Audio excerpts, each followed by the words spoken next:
në cilësinë e qytetarëve të qarkut Korç, po i drejtojmë opinionit publik me këtë letër të hapur për të shprehur shqetësimin tonë të thellë lidhur me situatën e krijuar nga bllokimi i rrugës si pasojë e rrëshqitjes në aksin Librasht-Prenjas.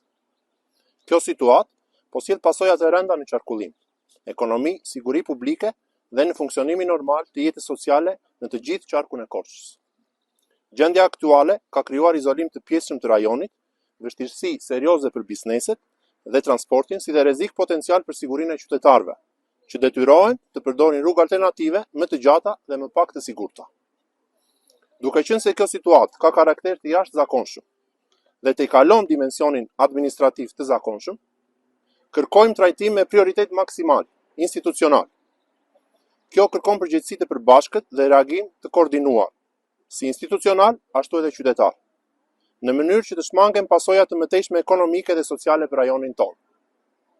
Për këtë arsye, ju drejtuam zyrtarisht institucioneve vendore, Këshillit të Qarkut, Këshillit Bashkiak Korç, Prefekturës së Qarkut Korç dhe Bashkisë Korç, me një sër kërkesash konkrete, mes të cilave artimi i një rezolute të përbashkët për t'ju drejtuar qeverisë dhe institucioneve të pushtetit qendror. Fatkeqësisht, asnjë nga institucionet e qeverisjes vendore nuk ndërmori hap konkret për ndërtimin e kësaj rezolute të përbashkët. Për këtë arsye, sot po e përcjellim këtë kërkesë në mënyrë qytetare në formën e një peticioni publik, duke ftuar çdo qytetar, si përmarrës, përfaqësues të komunitetit, të jap kontributin e tij në këtë nismë.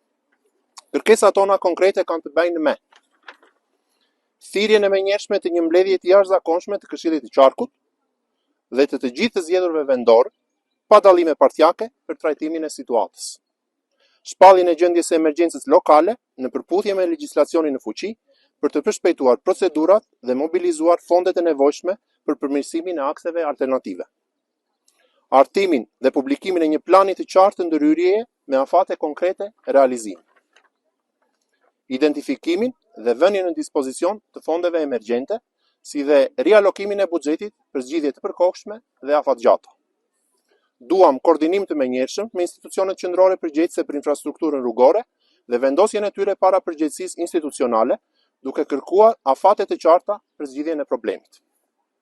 Theksojmë se në konferencën e drejtorëve të datës 24 shkurt, u diskutuan masat për qarkullimin e kamionëve dhe lëvizjen nëpër dogana, por nuk u dhanë alternativa konkrete për qytetarët e thjeshtë të qarkut Korç, të cilët janë përdoruesit kryesor të këtij aksi rrugor.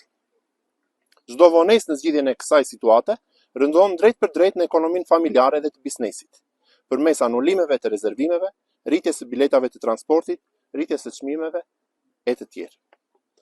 Ndaj nevojitet sqarim urgjent mbi furnizimin me karburant të rajonit, sidomos pas deklarimeve se kamionët e naftës nuk do të lejohen të qarkullojnë nga Maqedonia e Veriut, por nga Kosova. Ky ndryshim ngre pikpyetje serioze mbi garantimin e furnizimit dhe ndikimin në çmim për qytetarët e qarkut. Kërkojmë informim zyrtar periodik dhe transparent të publikut mbi ecurinë e ndërhyrjeve aktuale dhe masat e planifikuara dhe ushtrimin e presionit institucional ndaj qeverisë qendrore përmes një rezolute zyrtare. Të dashur qytetar, ju ftojmë të bëheni pjesë e kësaj nisme dhe të nënshkruani këtë letër të hapur që do t'i dërgohet qeverisë. Gjithashtu, ju njoftojmë se ditën e ënë, më datë 2 mars, ora 5 mbasdite, përpara Bashkisë Korç do të mbahet një protestë qytetare për këtë qëllim. Ju faleminderit.